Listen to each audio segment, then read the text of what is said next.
Before you start this activity, take a moment to listen to my voice and think about gratitude. Gratitude means being thankful for the things in our life.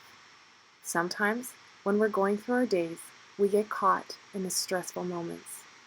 When we return to gratitude, we feel better. Many experts say we should practice gratitude, but what does that mean? I'm going to guide you through a fun way to map out what you are grateful for so that you can have a reminder to look at whenever you need to return to the energy of gratitude. This is a growing creation. When you look at it and read it, you may find yourself thinking of even more things to add. This is just one example of a gratitude map. You can personalize this in whichever way that your creativity leads you. Please feel free to borrow any of my ideas.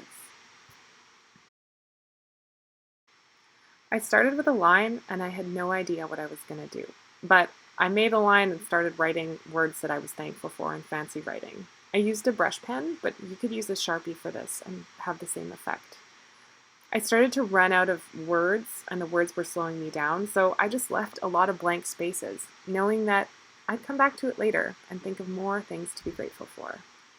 I added colors. This was just done with watercolors, but you could add color anyway. I do recommend that you leave the color in such a way that you can write more gratitude words as they come to you. So pencil crayons might be good, or light colored markers. Markers are a little tricky to write over, but leave space to add to and return to this many times. I did this over about 3 days, so I did the first part where I did the painting, and then I would return to it. And every time I'd return to it, I would read the words, and then other words would pop into my head, and I would find more things to be grateful for. This is a fun activity, but it's also just a good way to practice gratitude. It's like a gratitude journal for someone who likes to make art.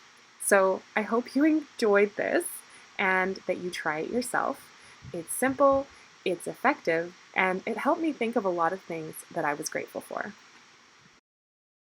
Now, don't let this stress you out too much. This gratitude art that you're making is going to be personal to you because you're your own person. Let it flow and don't judge your work. Just accept it and be grateful for the ability to create.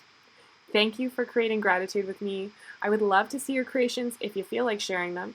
You can tag me at Adventures at Home Learning on Instagram. Have a beautiful day.